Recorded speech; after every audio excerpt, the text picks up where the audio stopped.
I'm Tiffany. Today I'm going to talk about the Dagger speech analysis. Macbeth is the masterpiece of William Shakespeare's literature. The book is well portrayed the characteristics and image of protagonist. In terms of the portrait of Macbeth, the Dagger speech is a superb soliloquy to show Macbeth's mind. Before we start the analysis part, let us review the Dagger speech. The Dagger speech is from Act 2, Scene 1. In the previous act, Act 1, the three witches prophesy that Macbeth will be Thane of Glamis, Thane of Cawdor, and the future king.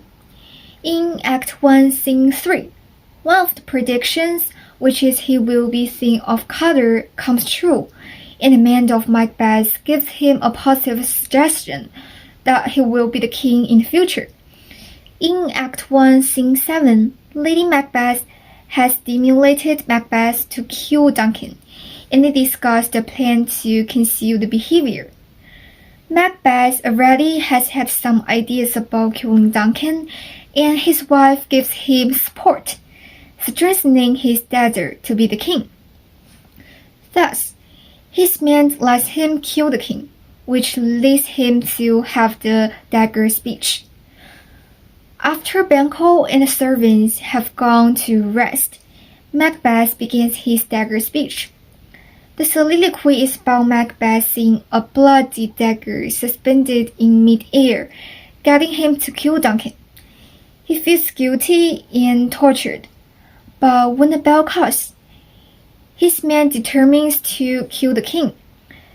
So the instance occurs in Act 1, arousing Macbeth's desire. After his soliloquy, he accepts the strong desire to be the king, which is buried deeply in his mind before.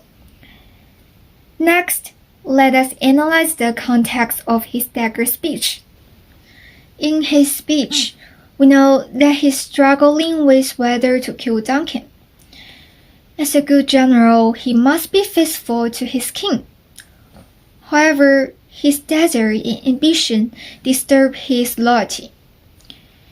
At the end of his soliloquy, Macbeth convinces himself to kill the king.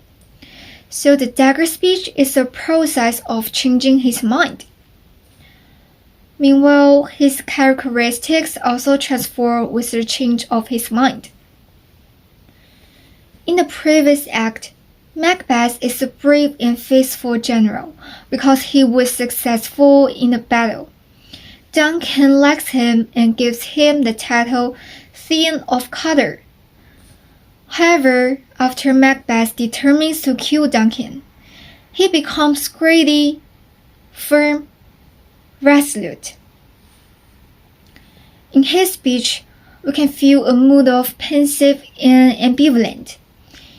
His opinions and characteristics are contradictory, like good versus evil. So Macbeth feels pensive because he must make a decision. There's another factor why the Dagger speech is successful and famous. It uses literary techniques to illustrate the mind of Macbeth.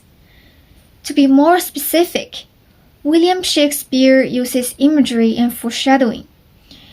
In the speech of Macbeth, the dagger is the most crucial symbol to show desire and ambition of Macbeth.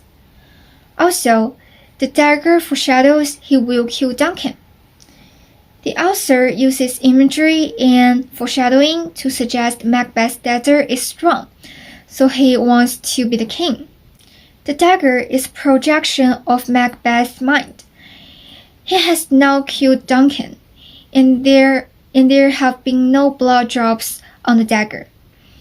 His strong desire leads to the hallucination so that he can see the dagger. Overall, the witch's prediction and Lady Macbeth make evil desire of Macbeth filled with his mind. So his soliloquy starts, convincing him to accept and achieve his ambition.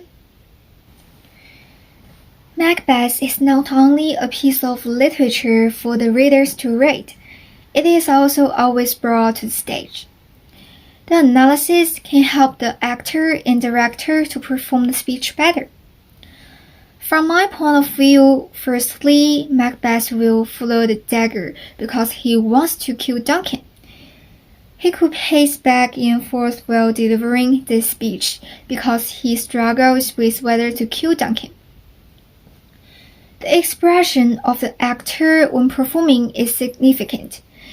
If I were the director, I would give the actor direction by changing his expressions as the lines change.